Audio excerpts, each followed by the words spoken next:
Yo, what is going on, everybody? I'm back with another review video. It is going to be on my Deathadder V3 Pro, probably my new main as of right now, in all honesty. It has been such a blast actually using this mouse. All of the features, the HyperPolling Dongle, everything has just made it such an enjoyable experience, and I think it overall improved my ability to aim. First thing I want to talk about are these mouse skates, and I think they are amazing. They perform ridiculously well on every single pad I've used. Right now I'm using a Woogie 2, a Cordura Surface, and they perform so perfectly on it. Even on textured pads like a Heian, these work perfectly fine. I think they are amazing. They're also, as you can tell, very rounded. So even on highly textured pads, control pads, and Cordura surfaces, they don't catch on anything. They are ridiculously consistent performers, and they feel amazing. Another thing I actually really want to talk about are these mouse clicks. These are so amazing to use. They feel really good. They feel so snappy and crispy. Easily the best switches I've ever used on an ergonomic mouse.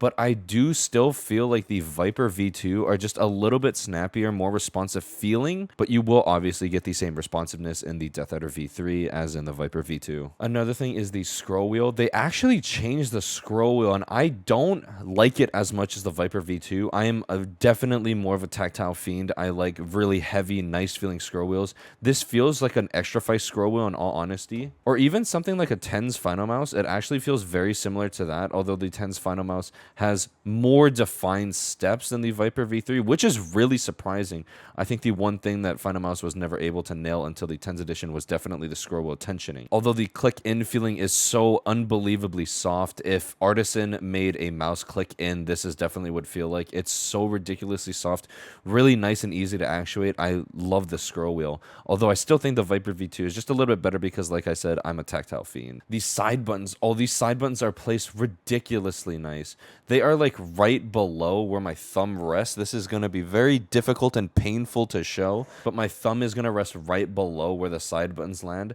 I've also taken a much more relaxed claw grip as opposed to like my hyper aggressive claw, and I'm really able to appreciate the large size of this mouse a lot more. I feel like if you're going to use this large of a mouse, you're definitely going to want to relax your grip more. Because it's ergonomic, it's obviously going to be more comfortable for your right hand. Honestly, adapting this slightly less aggressive claw has made me able to reach both side buttons, and they're so snappy. There's just a little bit of post travel, but definitely not as much as like the Lamzu Atlantis. You can't press into the shell at all. Even if I try really hard, I can't press into the shell. And these feel so snappy and nice. I really, really like these side buttons. Another thing is actually going to be the weight. At 63 grams on a large ergonomic mouse, this feels so ridiculously light. It definitely feels like on the lighter side, mainly because it's not as dense, because the weight is distributed so perfectly. It's a perfectly balanced mouse, and because it's such a large shell, it's not going to feel as dense as other mice. Much like an Endgame Gear XM1, this is definitely going to feel like a much denser mouse because it's 70 grams, but it's also not as large as the Deathadder V3. So when you combine lightweight and a large shell, it feels so much less dense than what it should really feel like. It feels much lighter than 60 grams, and it feels so amazing. I think for me personally, weight just matters a lot more than shape for me at this point. But that doesn't mean that Deathadder V3 is lacking in the shape department. The main thing about the shape is I feel like it really helps people that have a tilted grip. I always have slightly slanted my hands like this. So if you notice that you slightly slant your arm, even on things like a Viper, I will still slant like my middle finger and my ring. Although my pointer is kind of like, on the Viper for some reason, I've never really been able to find a really comfortable swap for my pointer finger. But for the most part, my grip has always been slightly tilted to the right. Ever since putting my hand on this mouse, I feel like the shape has been absolutely superb for just slightly tilted grip styles, especially for claw. For palm, honestly, I can't imagine using this for palm. Fingertip, no one's going to fingertip a large ergonomic shape, obviously. But for relaxed claw, I feel like this shape is just amazing. It's so comfortable, and the comfort grooves really lock your fingers in place, which is also really nice. Although because it is a very large shape, I've seen tons of comparisons. I think Boardsy made a really great video on it. It's a really good in between the EC1 and EC2, and because of that larger ergonomic shape, I feel like if you're anything below 19 long centimeter hands and anything below maybe 9.5 centimeters width, I would not be using this mouse. I feel like you're not going to be able to appreciate appreciate it as much unless you know you like wide, large mice. It's really going to be for like slightly medium to larger hands. Larger hands are going to excel with this mouse.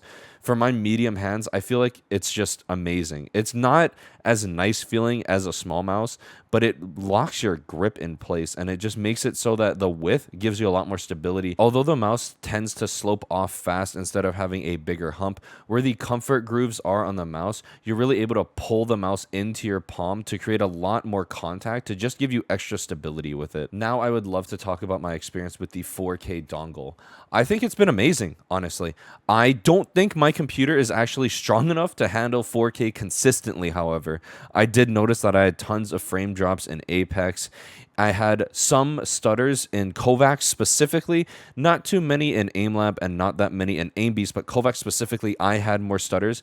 It is going to be very hardware dependent, so if you have a stronger computer than me, you're going to be perfectly fine. I run a 2070 Super, and I don't even know the fucking processor I used. I paid someone to build it. But everything is very hardware dependent. So if you don't experience any stutters with 4K on your system, that's perfect, honestly. That means you have a stronger system than me, and that's really good.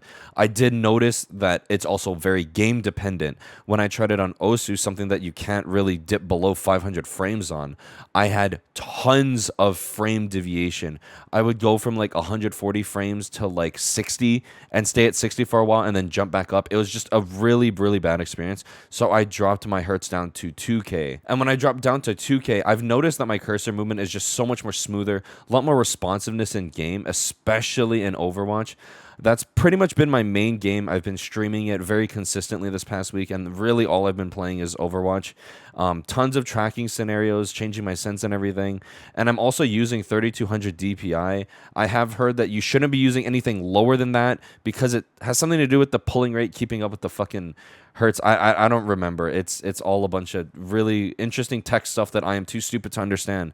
There are tons of other people that have much more valuable information than I will on that, so please look at their videos. I know Boardsy is actually the reason I'm on 3200 with the HyperPolling Dongle. But I do feel like the HyperPolling Dongle for 15 bucks, if you use the code 4000 Hertz, you get it for 15, which is half off and free shipping. And if you're already using a Deathadder V3 or a Viper V2, you're already paying top dollar for the best wireless performance you can get, so why not pay the extra 15? It just makes more sense to me.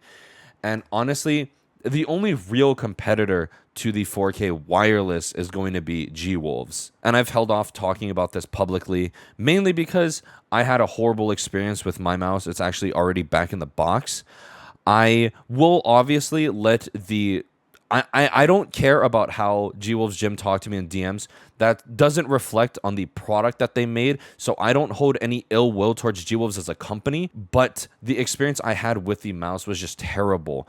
I couldn't even get a stable 4000 pulling rate. Again, now that I know that I can't get it stable with Razer, it could just be a hardware issue, so that's completely on me, and that's perfectly fine. Although on the G-Wolves mouse, my click quality degraded immensely, very fast even.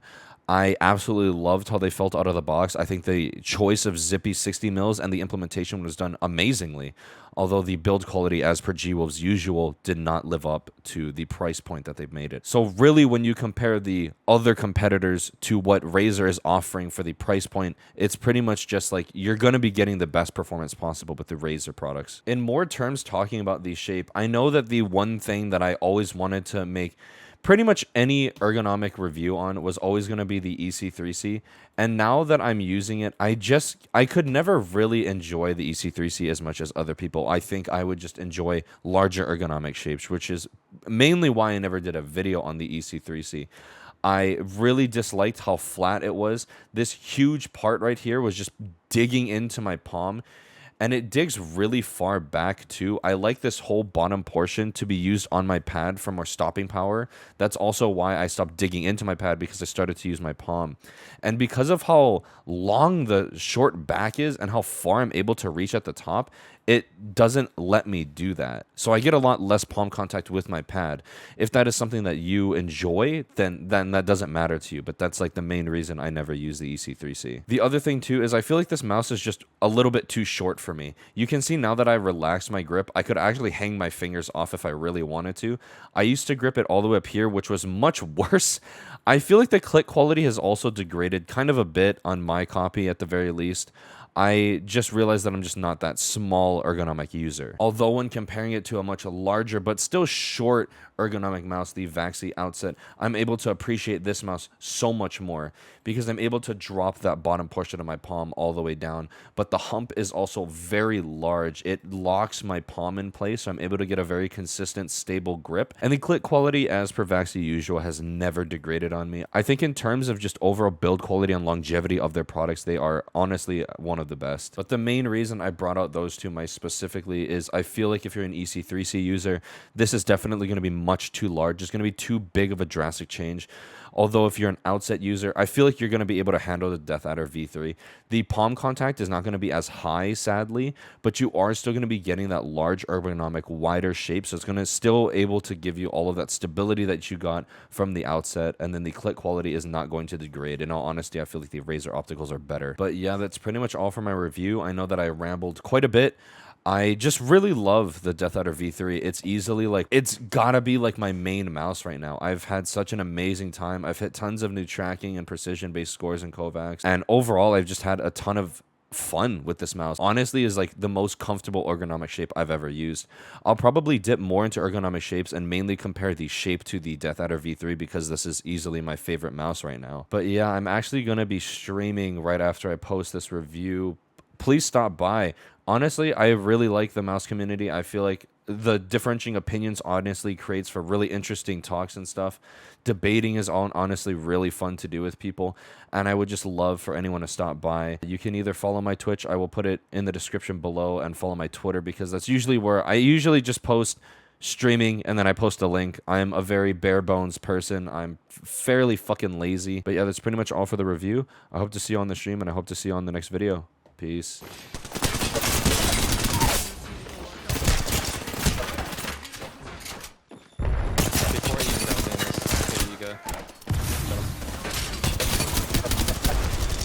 Jeez, they just got deleted. Oh, solo the raid, nice.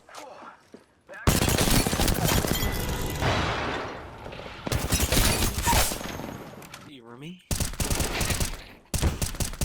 Oh, no way I just hit that. I'm sorry, Orange. Bomb is in pit. I just jumped. You. Counter-terrorists win. Hit 26.